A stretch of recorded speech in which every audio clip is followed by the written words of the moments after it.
అనంత కరుణామయుడు అపార కృపాశీలుడైన అల్లాహ్ పేరుతో ప్రారంభిస్తున్నాను. సూరే అల్ ఫుర్ఖాన్ 45 నుంచి 60వ ఆయత్ వరకు 5వ రుకు.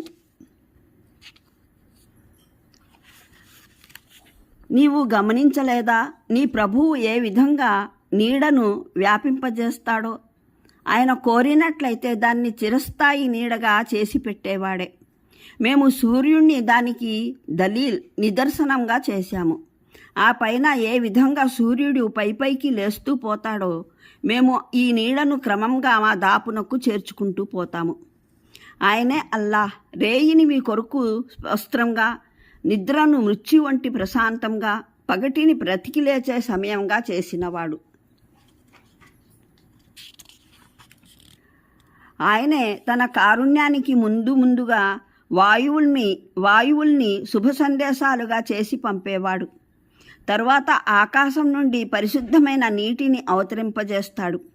తద్వారా ఒక మృత ప్రాంతానికి జీవితాన్ని అనుగ్రహిస్తాడు. తన సృష్టిలో నుంచి అనేక జంతువులకు, మానవులకు జలతృప్తిని ప్రసాదిస్తాడు. ఈ మహిమను మేము మాటికి వీరి సమక్షంలోకి తెస్తూ ఉంటాము, వీరు దీని ద్వారా గుణపాఠం గ్రహించాలని. కానీ చాలామంది తిరస్కారం, కృతజ్ఞతలనే తప్ప మరో వైఖరిని అవలంబించడానికి ససేమిరా అంటారు. మేము కోరినట్లయితే ఒక్కొక్క జనావాసంలో ఒక్కొక్క హెచ్చరిక చేసేవాడిని ప్రభవింపజేసి నిలబెట్టేవారము. కనుక ప్రవక్త, తిరస్కారుల మాట ముమ్మాటికి వినకు. ఈ ఖురాన్ చేపట్టి వీరితో మహాసంగ్రమాన్ని సాగించు. 2 సముద్రాలను కలిపి పెట్టిన వాడు ఆయనే. ఒకటేమో రుచికరమైనది, తీయనిది. రెండవది చేదైనది, ఉప్పైనది. రెంటి మధ్యన ఒక తెర అడ్డుగా ఉంది. అదొక అవాంతరం. వాటిని కలగాబులగం కానివ్వకుండా ఆపి ఉంచింది. ఆయనే నీటితో ఒక మనిషిని సృష్టించినవాడు. అతని ద్వారా వంశం, అత్తిళ్ళు 2 వేర్వేరు పరంపరలను కొనసాగనిచ్చాడు. నీ ప్రభు మహాశక్తి సామర్థ్యాలు ఉన్నవాడు. ఈ దైవాన్ని వదిలి జనం వీరికి లాభాన్ని చేకూర్చలేని, నష్టము కలిగించలేని వాటిని పూజిస్తున్నారు.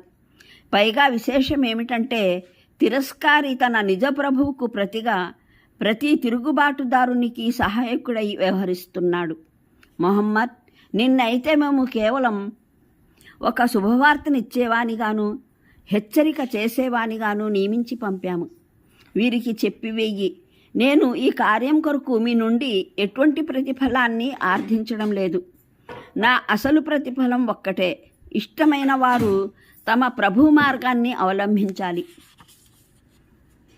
మొహమ్మద్, ఆ దైవంపై నా భారం మోపు. ఆయన సదా సజీవుడు, ఎన్నడూ మృతి చెందడు. ఆయన స్తోత్ర కీర్తనంతో పాటు పరిశుద్ధతను కొనియాడు. తన దాసుల పాపాలను గురించి కేవలం ఆయనకు తెలుపడమే చాలు. ఆయన 6 రోజులలో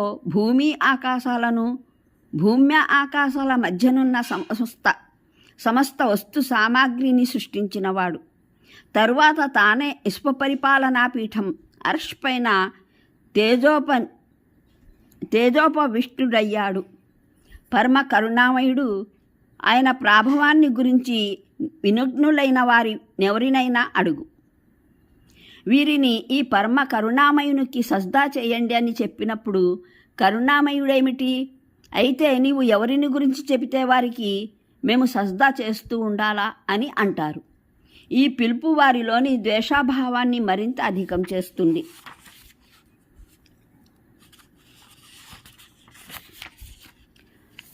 57వ వివరణ. అదేవిధంగా ఈ సామాన్య జనులు సైతం తమ శైతాన్ తను దారి తప్పిన నాయకుల సంకేతాలకు అనుగుణంగా కళ్ళు మూసుకుని ముందుకు సాగుతున్నారు. వీరిని వారు సాఫల్యం వైపునకు తీసుకువెడుతున్నారో లేదా వినాశం వైపునకు తీసుకువెడుతున్నారో వీరికి తెలియదు. ఇంతవరకు వారి స్థితి గొర్రెలు, మేకలకు పోలి ఉంది. కానీ గొర్రెలు, మేకలకు అల్లాహ్ బుద్ధినివ్వలేదు.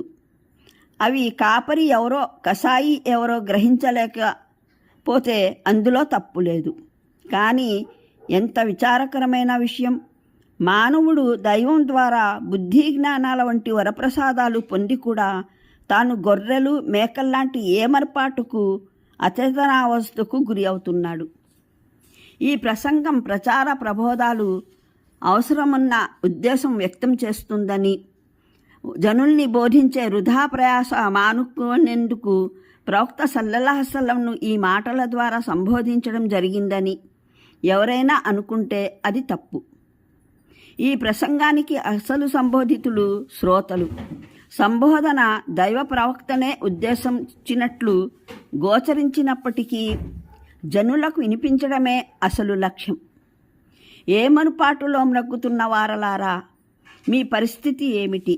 మీకు దైవం బుద్ధి వివేకాలు ప్రసాదించలేదా అని, అవి మీరు పశువుల్లా జీవించడానికేనా అన్నది అసలు సంబోధన.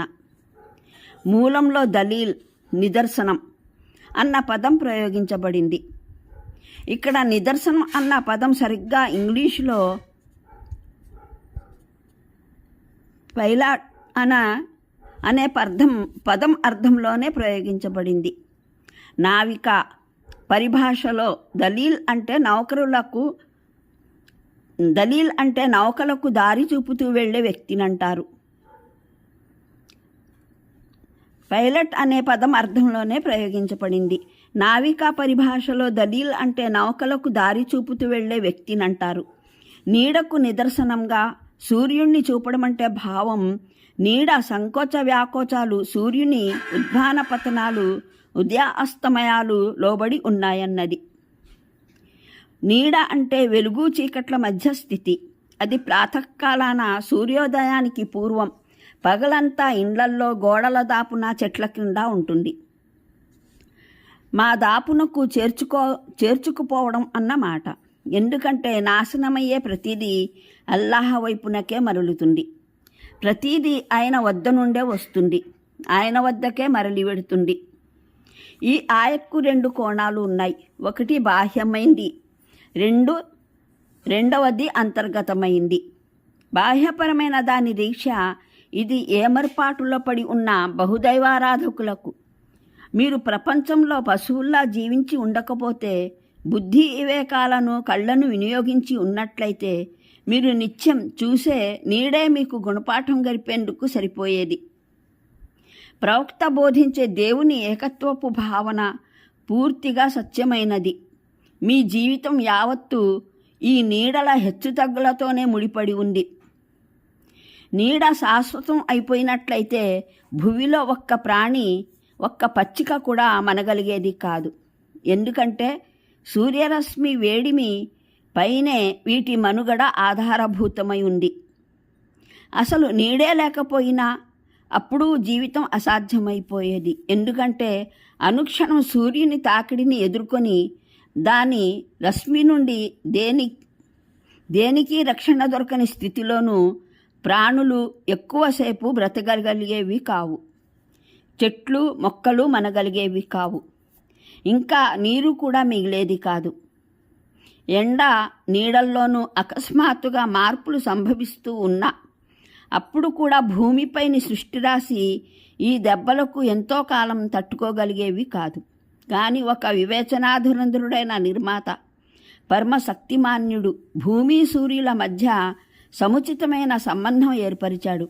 అది సతతం ఒక నిర్ణీత నియమం ప్రకారం క్రమేపీ నీడను ప్రకటిస్తూ ఉంటుంది. దాన్ని పెంచుతూ తగ్గిస్తూ ఉంటుంది. క్రమేపీ ఎండను పొడిపిస్తూ ఎక్కిస్తూ దించుతూ ఉంటుంది. ఈ విఘ్నతాపూర్వకమైన వ్యవస్థ గ్రుడ్డి ప్రకృతి చేత స్వయంగా నెలకొల్పబడేది కాదు.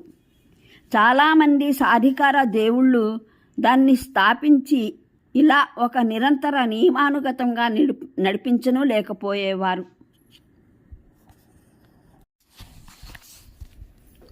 అనంత కరుణామయుడు అపార కృపాశీలుడైన అల్లాహ్ పేరుతో ప్రారంభిస్తున్నాను. సూరే అల్ ఫుర్ఖాన్ 45 నుంచి 60వ ఆయత్ వరకు 5వ రుకు. నీవు గమనించలేదా నీ ప్రభువు ఏ విధంగా నీడను వ్యాపింపజేస్తాడో? ఆయన కోరినట్లయితే దాన్ని చిరస్థాయి నీడగా చేసి పెట్టేవాడే. మేము సూర్యుణ్ణి దానికి నిదర్శనంగా చేశాము.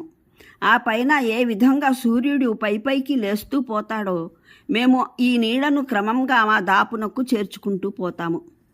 ఆయనే అల్లా.